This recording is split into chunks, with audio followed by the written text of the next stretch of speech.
Hello, my name is Nikolai and this is the first session for field engineering training for Wildix product. So, what is Wildix? Wildix is a unified communication platform and there's three basic models that the platform can be deployed. Wildix can be deployed as a hardware, which we have a box sitting in somebody's closet. It will work exactly like a traditional TDM. The next model and the next option is to deploy the PBX as a software, which will allow you to host your PBX in your own data center or to host it in some servers that you own. And the third option for deploying the product is if you're using the Wildix own cloud deployment.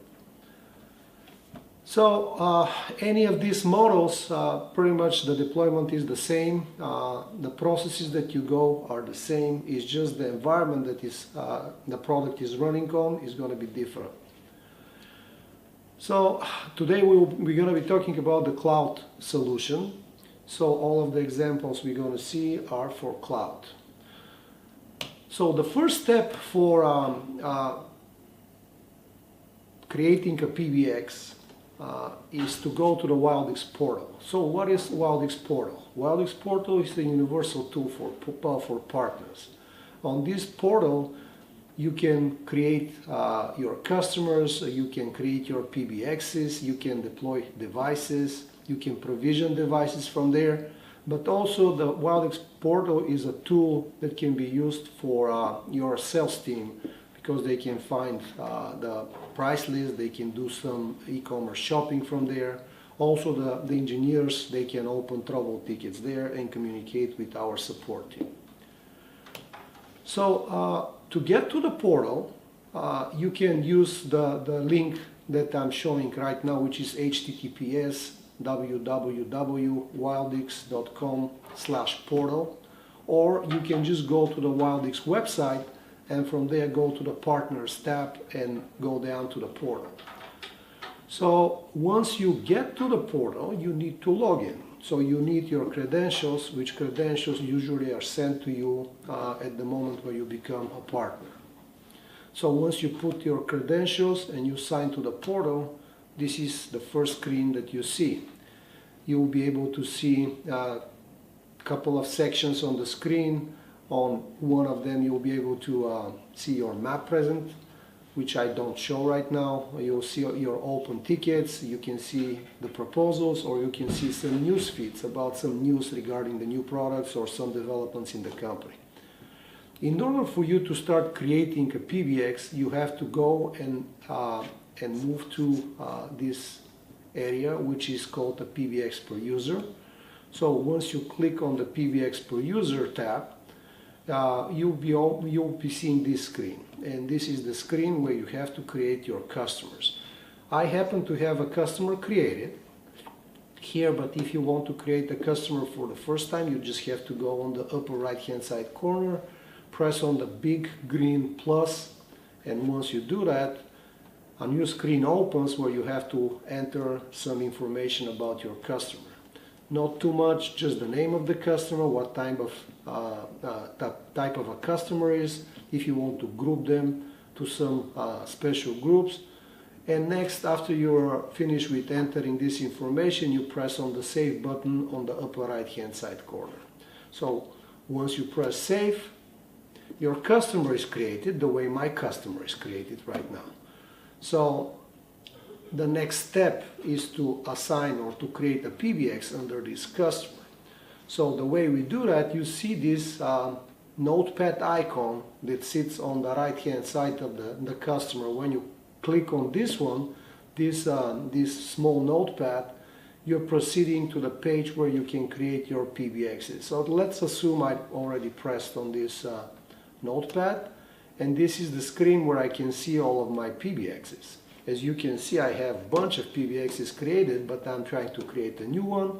So I just have to do what I did on the previous screen. Press the big green plus button on the upper right hand side corner. So when I press this button, a screen opens where I have to enter the information about the PBX that I want to create.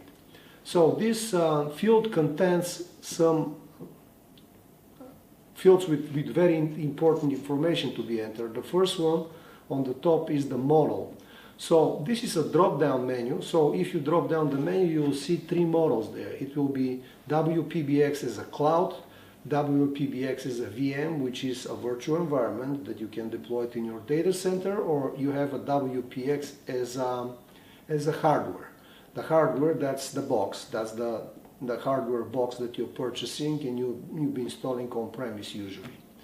So this is the first piece of information you enter. Then the next one is on the third line, which is actually named name. And here you have to create the URL through which you're going to be reaching the PBX over the internet. So wildix.wildixscene.com is a domain that Wildix owns and allows you to create versions of this domain that will be associated and to any specific PBX, and you will be able to use them to access the PBXs.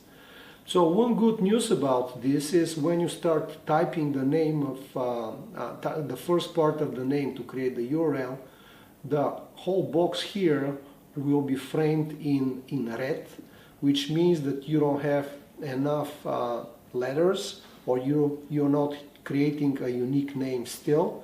So at the moment when you get to the point that the name that you're creating is unique, the color will be changed from red to a blue, which means that you can proceed any further. So on the next line, when its name expire, you have to select what expiration, what term you need for your licenses. Here in this drop-down menu, you have three choices for a monthly license, annual license, or a lifetime license. So the difference between the three type licenses is very obvious. So you select what type of license you want to associate to give to your customer. Correspondingly, the price for different licenses is different. For monthly it's lower, for annual is higher, and you go up with the lifetime license.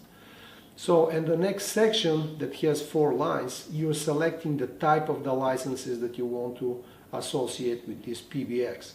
So you can choose between basic, essential, business, and premium, and the type of licenses in which what each license offers you can find on the Wildix website. There is a very good description of which license is used for what. So once you decide what kind of licenses you need to assign to the PBX, you just enter the number here, or you can use plus and minus to increase and decrease the number of the licenses.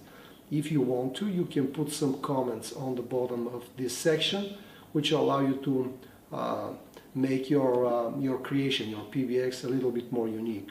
So once you're done with that part, you just go in the upper right hand side corner where the yellow arrow points right now, and you just press save button.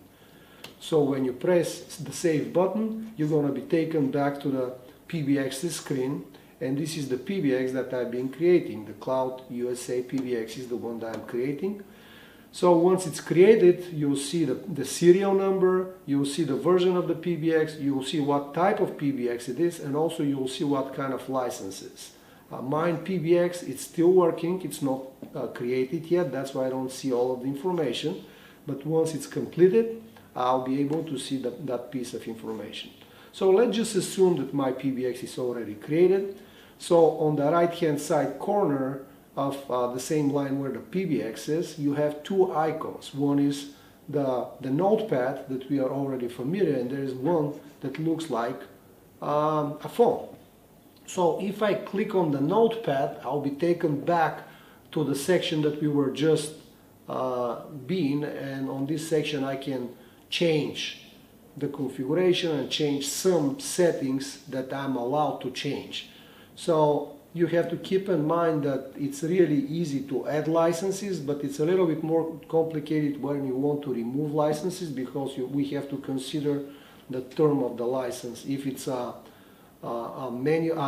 monthly license, we have to wait till the end of the month to be able to remove it, or if it's annual, we have to wait till the end of the the year to remove it. So this is about the notepad. The other icon here is the one that looks like a phone. This is the icon that allows you to add devices to the PBX. So we are allowing you to use this feature, which through the portal you will be able to provision devices, and devices will be connected to a corresponding PBX. So if you press on this phone here, phone icon, we will be taken to the next screen, and we will be able to see all of the devices that are available to us for provisioning. So this is what happened if I press on the phone button. So actually I'm taken on the screen where I see all of my devices. In my case, I don't have too many devices assigned to me. I have only one. But in your case, any device that you ever purchase and it is ready to be provisioned will be showing up there. So all you have to do is go and select the devices by checking on the left checkbox. And next, after you press add, these devices will be provisioned and sent to your PBX. So now you have a PBX and you have devices already provisioned on the PBX.